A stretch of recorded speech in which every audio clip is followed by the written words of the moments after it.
Guys పాపం పల్లవి ప్రశాంత్ గురించి ఇప్పుడే తెలిసింది. వాడికి నిద్ర లేక మీరందరు నిద్ర లేకుండా చేస్తారు. వాడి సక్సెస్ ని కూడా ఎంజాయ్ చేయలేకపోతున్నాడు. నేను మూవీస్ చేసుకుంటే ఇందులో ఇన్వాల్వ్ అవ్వద్దు, బట్ నాకెందుకంటే వాడు పాపం నేను వాడి గురించి నేను ఎప్పుడు వాడిని సపోర్ట్ చేయకుండా నేను మాట్లాడలేదు.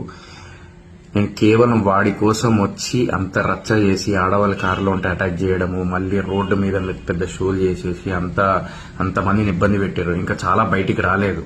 ఆడవాళ్ళ మీద ఇష్టమైనట్టు మీరు ఏమేం చేశారు అన్ని ఇన్ఫర్మేషన్లు ఉన్నాయి. ఓకేనా? మీ వల్ల పాపం వాడిని రెచ్చగొట్టి ఇక్కడి నుంచి వెళ్దాం, అక్కడి నుంచి వెళ్దాం, అట్లా చేద్దాం, ఇట్లా చేద్దాం అని చెప్పేసి వాడిని ఈ రోజు ఈ స్థితికి తీసుకొచ్చారు. అరే వాడు ఒక ఏ స్థాయి నుంచి ఏ స్థాయి వరకు వచ్చిండు, బిగ్ బాస్ విన్నర్ అయ్యిండు అనేది చిన్న విషయం కాదు.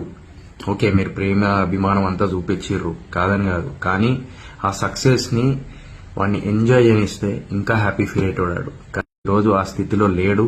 మీరే చేసిర్రు అదంతా, గుర్తుపెట్టుకోండి. ఇదే చెప్పిన నేను నా మాటలు కఠినంగా ఉండొచ్చు, కానీ నేను ఒకటే కోరుకున్నా, అరే హెల్దీగా వెళ్ళిపోవాలి, మంచిగా హ్యాపీగా ఎంజాయ్ చేసుకుంటూ ఉండాలి అని చెప్పేసి. ఇలా అటాక్ చేయడం వల్ల, ఇలా చేయడం వల్ల, అలా చేయడం వల్ల ఏమొచ్చింది పాపం? వాడు ఈ రోజు అంత కష్టపడినందుకు ఫలితం వచ్చిన తర్వాత కూడా వాడు ఎంజాయ్ చేయలేకపోతున్నాడు. వాడు కేవలం మీ వల్ల. ఎవరైతే ఆ రోజు అన్నపూర్ణ స్టూడియో దగ్గరకు వచ్చి మళ్ళా తర్వాత అక్కడ నుంచి ఊరిలో పంచాయతీలు, ఈడ పంచాయతీలు అంతా రచ్చరచ్చ చేసి, తాగి గొడవలు చేసి అదంతా చేయడం వల్ల, ఆడవాళ్ళ మీద అటాక్ చేయడం వల్ల, కారులో ఉన్నప్పుడు ఇష్టమైనట్టు దానికి మళ్ళా నెగిటివ్ కామెంట్లు, అందరు సపోర్ట్ వాళ్ళందరికీ. ఇక్కడ పల్లవి ప్రశాంత్ ని ఎవ్వరు ఏమనట్లేదు. పల్లవి ప్రశాంత్ కోసం వచ్చి అలా రచ్చ చేసిన వాళ్ళని పాయింట్అవుట్ చేసి మాట్లాడుతున్నాం. ఇక్కడ ఎవ్వరైనా కూడా గుర్తుపెట్టుకోండి, అది మైండ్ లో పెట్టుకోండి.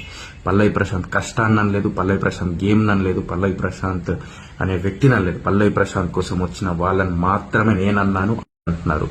ఆ రోజు వచ్చి రచ్చ చేసిన వాళ్ళని మాత్రమే గుర్తుపెట్టుకోండి. మీ ఇంట్లో ఆడవాళ్ళు ఉన్నారు, అక్క చెల్లి అందరు ఉన్నారు, గుర్తుపెట్టుకోండి. అది అంత సింపుల్. ఇదే చెప్పాలనుకున్నాను. మళ్ళీ క్లారిటీ ఇస్తున్నా. ఈ రోజు కేవలం మీ వల్లనే పాపం ఆడు ఈ రోజు ఈ స్థితిలో ఉన్నాడు, గుర్తుపెట్టుకోండి.